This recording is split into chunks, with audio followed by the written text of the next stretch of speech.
How about your midterms? এত সোজা question যদি মোটামুটি হয় তাহলে তো বিপদ। এর চেয়ে সোজা কোশ্চেন আমি কখনো প্লেস করিনি। যাই হোক, আপনাদের ব্যাপার ভাই, আপনারা কি করবেন না করবেন। আমি আপনাদের অ্যাজ এ ডক্টর আমি আপনাদেরকে প্রেসক্রিপশন দিতে পারি। At the end of the day, as a patient, আপনারা you people will মানে follow the prescription or not, এটা তো আপনাদের ব্যাপার। আমি আপনাদেরকে দাওয়া দিতে পারি, কিন্তু আমি তো আপনাদেরকে দাওয়া ফলো না করলে সুস্থ করতে পারবো না। কোশ্চেনটা আসলে খুব সহজ ছিল, আমি ভাবছি আপনারা সবাই খুব ভালো করবেন। এখন তারপরে যদি এটা মোটামুটি হয়, এটা খুব একটা ভালো লক্ষণ না। স্যার কোনো একটা পার্টে যদি মাইনর ভুল হয় তাহলে কি ডাইরেক্ট 0 পাবো? না, অবশ্যই না। এখন কথা হচ্ছে, আমি আপনাকে বললাম যে ভাই মতিঝিল কোথায়, আপনি বললেন যে স্যার মতিঝিল একটা খুব বিখ্যাত জায়গা আছে, এটা সবসময় দেখা যায়, সেটা হচ্ছে শাপলা চত্বর। আপনি যেখানে যাইতে যাইতে বাংলাদেশের মূল রাস্তা দিয়ে যেতে যেতে যে জায়গায় সুন্দর একটা শাপলা চত্বর দেখবেন, সেটার সামনে মতিঝিল। এটা একদম এক্স্যাক্টলি কারেক্ট আনসার। কারণ শাপলা চত্বর এমন ইম্পর্টেন্ট একটা জায়গা, এই চত্বরটা আমাদের ব্যাংকের নোট থেকে শুরু করে বিভিন্ন সংবাদপত্রে প্রতিনিয়ত সবখানে এটা থাকে। বাংলাদেশের একটা হলমার্ক ছবি হচ্ছে শাপলা চত্বর, শহীদ মিনার, স্মৃতিসৌধ। আরেকজন লিখলো যে স্যার শাপলা চত্বর আসলে কোথায় আমি বলতে পারবো না, মতিঝিলে এক্স্যাক্টলি কোথায় আমি জানি না, তবে আমি জানি যে বাংলাদেশে একটা বিখ্যাত জায়গা আছে গুলিস্তান 0 পয়েন্ট, এটা খুব কাছেই হবে মতিঝিল। এটা পার্শিয়ালি কারেক্ট আনসার এবং 90% কারেক্ট আনসার। কারণ গুলশানের 0 পয়েন্ট থেকে গোলাপ শাহ মাজার থেকে মতিঝিলের দূরত্ব খুব কম, একদম কাছে।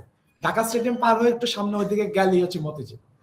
এটাও কারেক্ট আনসার, এটা 90% কারেক্ট আনসার। এখন আপনি বললেন ভাই মতিঝিল হচ্ছে কুমিল্লার ময়নামতির কাছে এক প্রসিদ্ধ জায়গা, যেখানে অনেক পাহাড়ি এলাকা আছে, আমি এখানে গেছি। এইটা তো ভুল অ্যান্সার হয়ে গেল। তো ঠিক তেমনি ভাবে আপনি যখন পার্শিয়াল মার্কস আমার কাছে চাবেন, তখন আসলে আপনার নিজেই বুঝতে পারবেন, বা আপনার নিজেই বোঝা উচিত যে আমার অ্যান্সারটা আসলে কতটুকু কারেক্টের কাছাকাছি গেছে।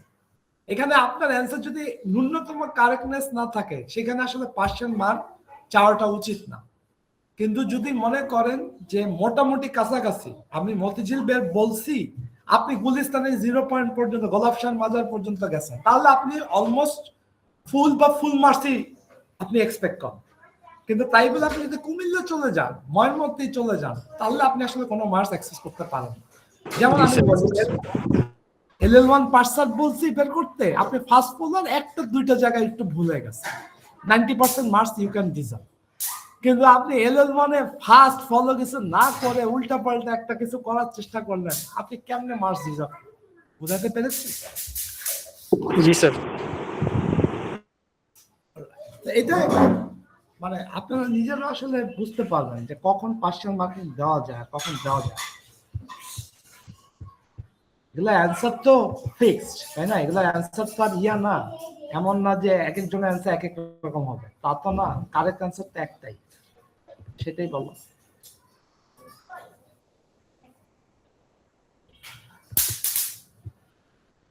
আমরা গত ক্লাসে আমরা কি পড়েছি? গত ক্লাসে আমরা অপারেটর প্রিসিডেন্স গ্রামার পড়েছি। অপারেটর প্রিসিডেন্স গ্রামার কি? অপারেটর প্রিসিডেন্স গ্রামারে এই দুইটা জিনিস অবশ্যই মেনটেন করতে হবে।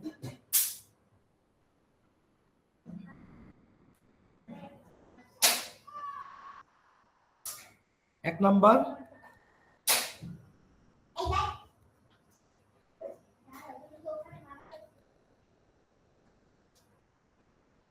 No absolute rules. এটার মানে হচ্ছে নো অ্যাবসলিউট, বা এটা আপনি বলতে পারেন নো অ্যাবসলিউট টার্মস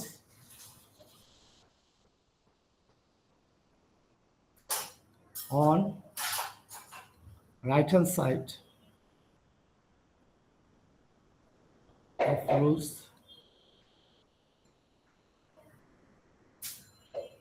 এক নাম্বার, and দুইটাই মেনটেন করতে হবে।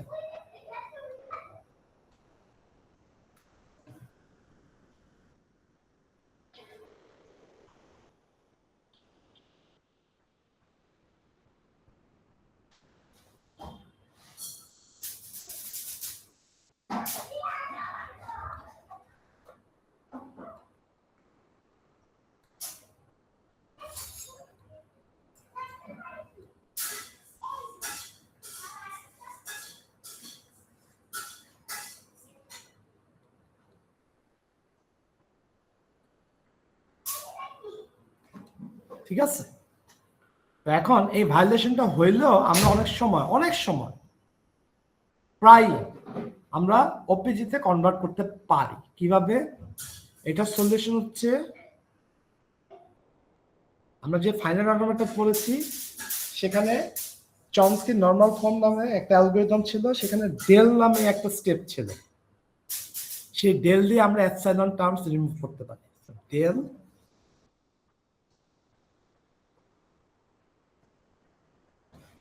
Del of Chomsky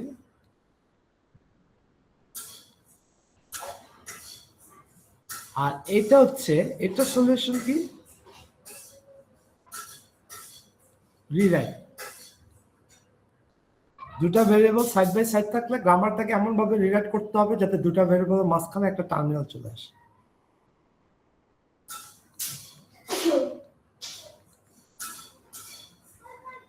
okay, just চলো একটা লাস্টে একটা এক্সাম্পল করি আজকে। মনে করেন একটা গ্রামার দিলাম,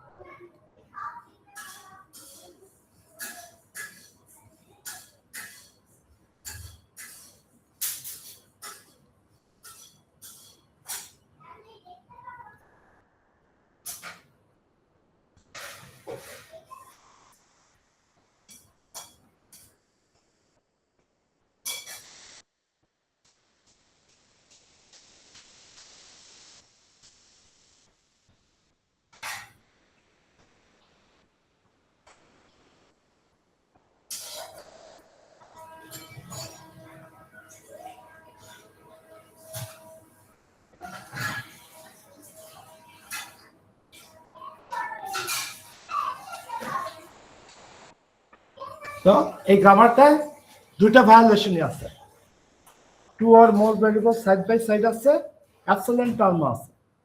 তাই আমাকে এখানে দুইটারই সলিউশন আমাকে করতে হবে। এখন কোনটা আগে করবেন? এখন যেটাই আসলে আগে ট্রাই করেন ওই একই কমপ্লেক্সিটি। আপনি আগে two or more variable side by সাইডটাকে রিমুভ করলেন, তারপর অ্যাবসলিউট টার্ম রিমুভ করলেন, একই কমপ্লেক্সিটি। বা উল্টাটা যদি করেন, আগে অ্যাবসলিউট টার্ম রিমুভ করলেন, তারপর two or more variable side by side remove করলেন, একই রকম কমপ্লেক্সিটি। মানে একটা বেটার একটা চেয়ে তা না। কিন্তু আমি ব্যক্তিগতভাবে কোনটা আগে করি? ব্যক্তিগতভাবে আমি অ্যাবসলিউটটা আগে রিমুভ করি, কারণ এক ধরনের হোপ যে আমি কিছু একটা রিমুভ করতেছি, হয়তো জিনিসটা সিম্পল হয়ে যাচ্ছে। বাট এটা আসলে সত্য না, এটা একটা মেন্টাল স্যাটিসফ্যাকশন।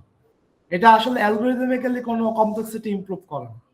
তারপরও মেন্টাল স্যাটিসফ্যাকশনের জন্যই আমরা নাল ভ্যারিয়েবলটাকে আগে রিমুভ করতেছি, কারণ এতে মনে হয় যে কিছু একটা রিমুভ হয়ে যাচ্ছে। তো আমরা নালেবল ভ্যারিয়েবল বের করি।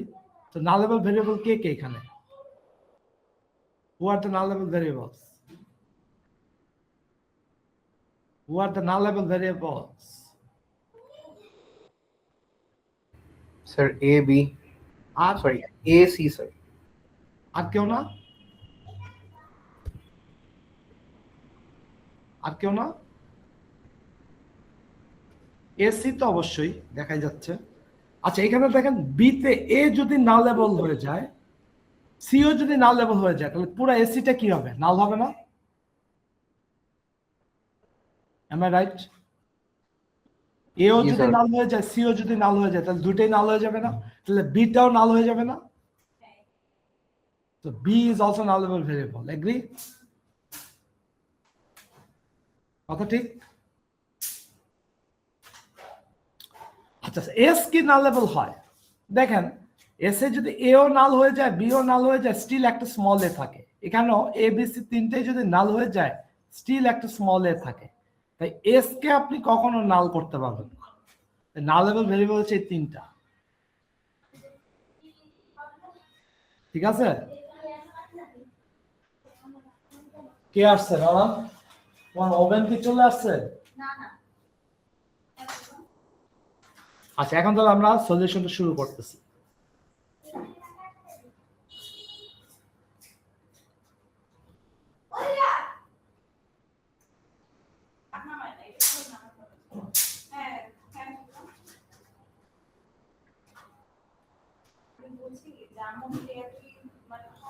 তাহলে দেখেন এ বি নাল লেভেল ভেরিয়েবল সহ লিখলাম, এ ছাড়া লিখলে শুধু এ বি। আবার এখানে বি ও নাল লেভেল ভেরিয়েবল সহ লিখলে এটা, ছাড়া লিখলে শুধু এ স্মল এ। আবার A B both null level variable সহ লিখলে স্মল এ ক্যাপিটাল বি, ছাড়া লিখলে শুধু স্মল এ। এগ্রি? এবার এবিসি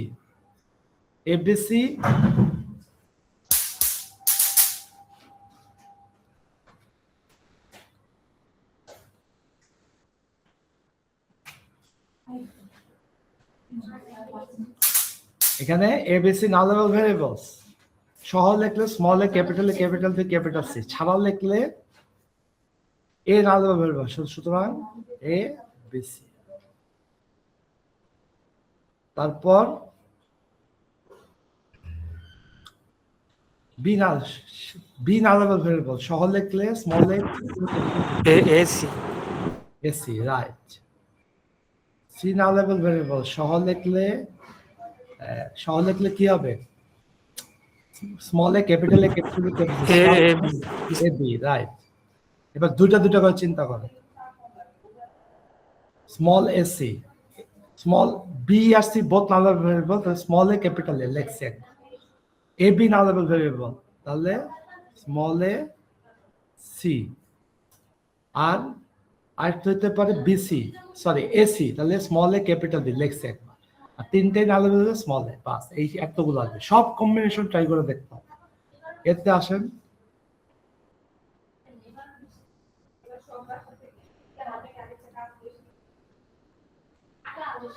এ বিতে আসেন বি এসি, তো এ নাল লেভেল ভেরিয়েবল সহ লিখলে এসি, ছাড়া লিখলে হচ্ছে শুধু সি। আবার সি নাল লেভেল ভেরিয়েবল সহ লিখলে এসি, ছাড়া লিখলে শুধু স্মল এ। সিতে যান, ডিসি আর ডি, বাস। এইবার হচ্ছে গিয়ে আমার 2 number rewriting.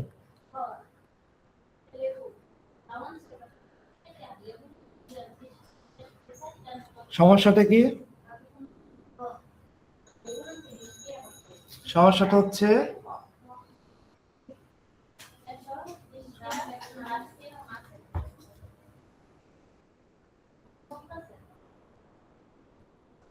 A left recursive, B right, A right recursive, B left recursive। তাহলে আপনি এখানে যদি রিপ্লেসও করেন সবসময় এ বি পাবেন, তাই একটাকে একটু চেঞ্জ করে দেন। সহজ হচ্ছে এটাকে চেঞ্জ করা।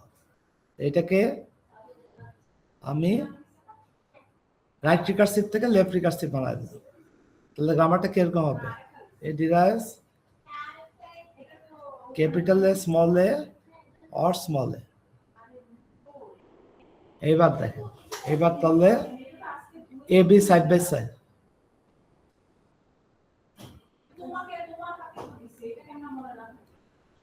এ বি এ এ বি, বাস। এটা সাইড বাই সাইডটা গেল। এবিসি তে দেখেন, এবিসি তে কাটলে পাবো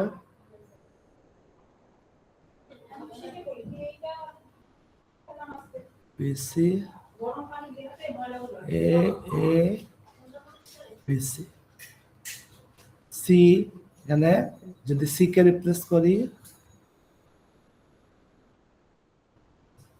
ডিসি, এখানে যদি এ কে রিপ্লেস করি A A small A C আর এ এ সি। এখানে একটা বাদ গেছে, এখানে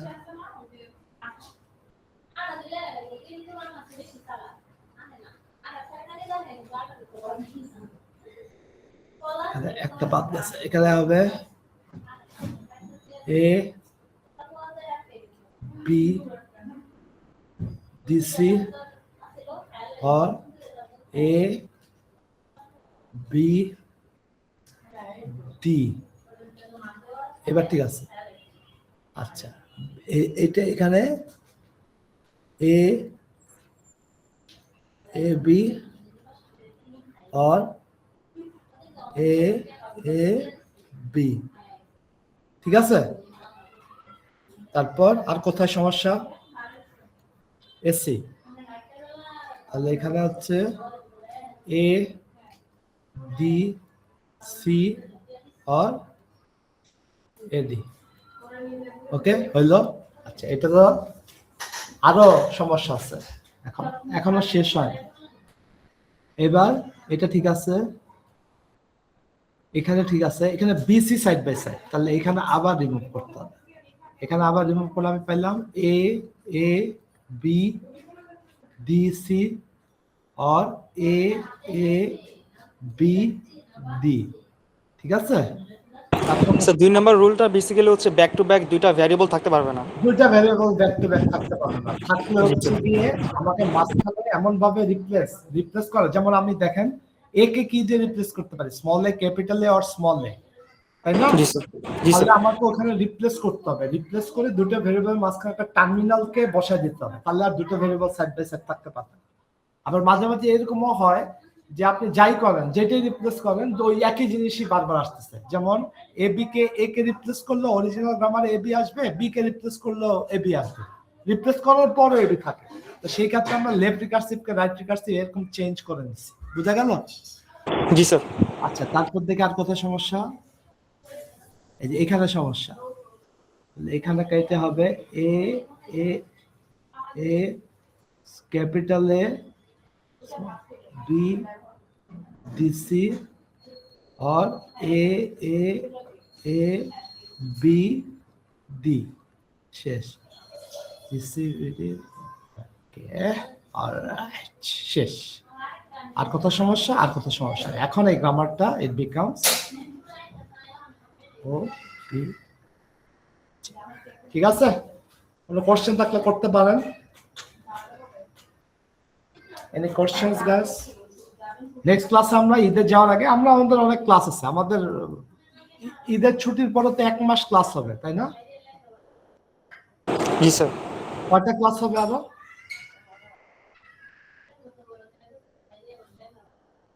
কেউ কি একটু বলবে? আরো 8টা ক্লাস হবে, এনাফ ক্লাস আছে, কোনো সমস্যা নাই।